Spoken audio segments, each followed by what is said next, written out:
Great morning. You're listening to the podcast, She Who Believes, and I am your host, Vivian Bell, and I am indeed she who believes. So the title of today's podcast is In the Fog, Keeping Your Vision Clear When You Can't See. Now, so this title, and I will tell you guys that I am excited about being here at the podcast because I tell you that every week, but I sincerely mean it. But I'm going to be real with y'all. This title came in the midst of a place of literally pressing to remain excited. Not about the podcast, not about life. Like it's not, I'm not excited about what God is doing and I don't see those things. But we're going to have a transparent moment because there are times that you can be in the height of something and you are pressing. And that's going to come, like those seasons are going to come in your life because, I'll just say it like this. I often share with you guys what my children tell me because I do have this thing that I say that if as a parent, your kids have not equally taught you as much as you've taught them, then you are not doing this parenting thing right. And so my son has this thing that he listened to from it was Denzel Washington who said it after an incident that took place like openly in media. I guess it was about a year ago, and I won't say any particular names, but I will just say that Denzel Washington said something and it stuck with my son. And he said, you have to always be careful that at the height of your career, at the height of, or that place in which you literally are seeing the manifestation of the promises that God has promised you, that things are going to challenge you, and the enemy is going to always show up to try to steal that from you, and he'll do it by trying to steal your integrity and your reputation. And so he says you always just have to remember to stay prayed up, to like just pray and to keep yourself, remain vigilant and be aware of what's happening, right? So what does that have to do with the fog, and what does that have to, like, how do all these things tie together? Glad you asked. I'm gonna help you out.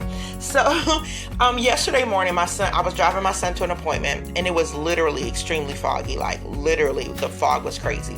So much so that my son commented on the fog. He said, he talked about, man, he says, this fog is really thick, right?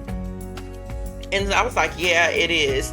And it was weird because it was one of those moments that I knew was going to be, I don't know, God was going to do what he does. But I was just in this place. I couldn't really respond. I was listening. I was intently in this place, just listening, both physically and spiritually. And so anyways, later God said to me, and he gave me this title. He said, In the Fog. And he said to me, that is where you are in the fog. The fog impairs your vision. It doesn't allow you to see far ahead. Just enough is all you can see. And so that can sound like, oh, okay, this is where I am. Like, okay, this is where I am. Like, but no, he was saying this is where you are physically. And then this is where you are spiritually and in your life, right? In this place, in this season, he says the fog impairs your vision. Doesn't mean it takes your vision. It doesn't steal your vision. It doesn't stop your vision. It just can feel like, and notice I said feel like, because I think it's important that we acknowledge when we are feeling something and what's actually true. So it literally can feel like you are being slowed down, right? So recently I talked about the pause on social media, and I think it was in one of my, I have several groups, right? I have Intercessors United. I have ACE, which is a group that I lead for a church. But God was talking to me about the pause and how he was the master of the pause. I think I did a podcast too about it.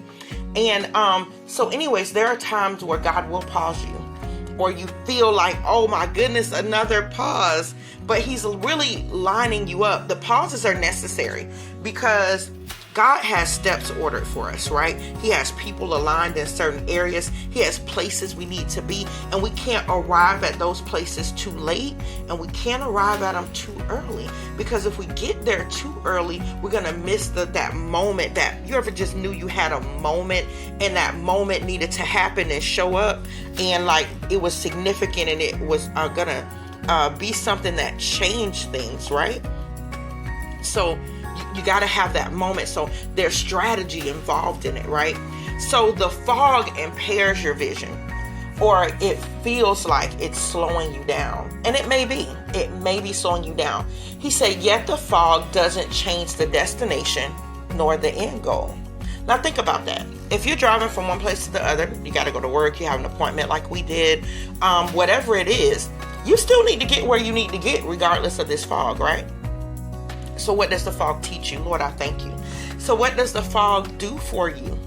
You're thinking, well, you're right, I got to get there, and I don't really need to be slowed down, right?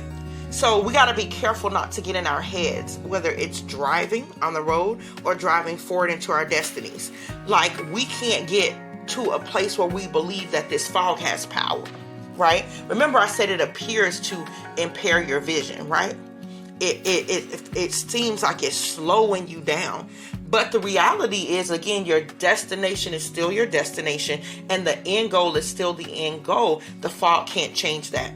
So the Lord went on to say, the fog can't stop my word, my promises, or anything else. It doesn't take away my presence. It actually requires you to trust my presence, to trust me even more. So just stay focused in the fog. So remember, I said to you, Lord, I thank you. When I said that I was in a place where I knew it was going to be a moment, right? I was listening physically and spiritually. So we have to keep our ears keen. So check this out, right?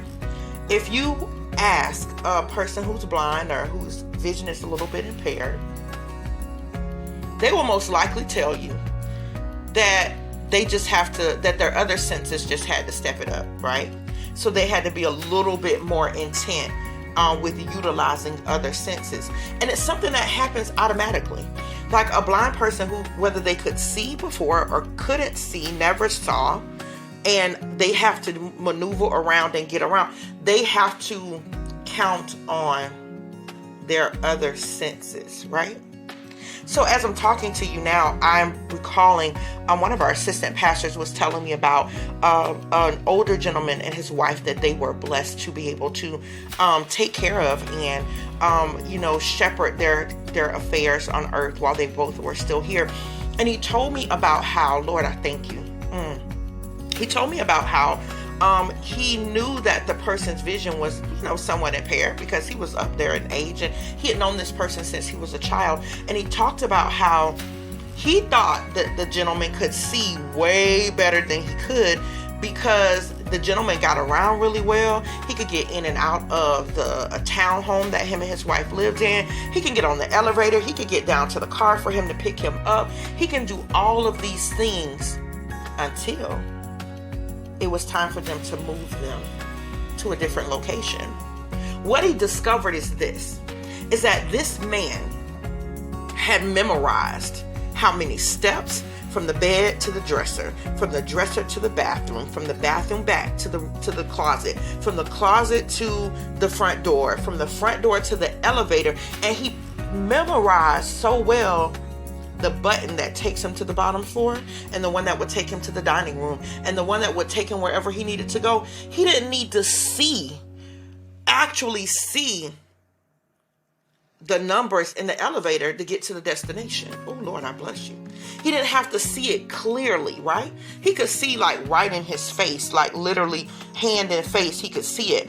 But because his other senses, his memory, hallelujah, his touch, he didn't lose it. He was able to maneuver and get to his destination because he could remember those things. Right now, you've got to remember the word that God has given you, the promises that he's made to you, and everything else. So God titled my everything else this and that, right? He did that about a week and a half ago. I shared with you guys how God has said to me that I am not the God of this or that. I am the God of this and that. So basically it was like, hey, you don't have to choose this, or you don't have to give up this in order to get that. But that I am the God of this and that. I'm not limited. I'm limitless. I am not just a resource. I am the source of everything. So I am the God of this and that, right? So he was showing me and reminding me, and the thing that was so crazy is that he sent this word through someone who didn't even know about my this and that experience with God.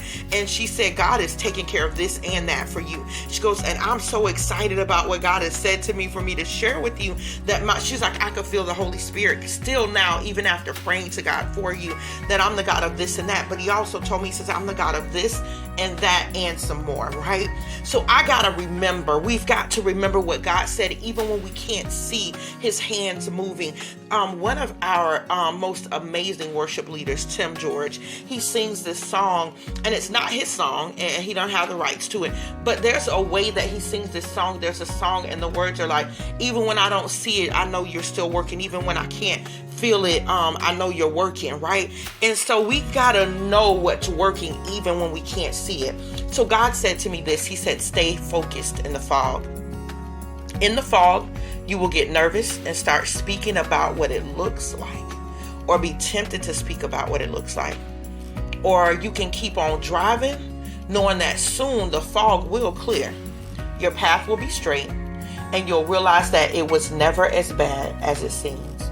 Because again, the destination never changed, and God has always been with you, and he will always keep his word.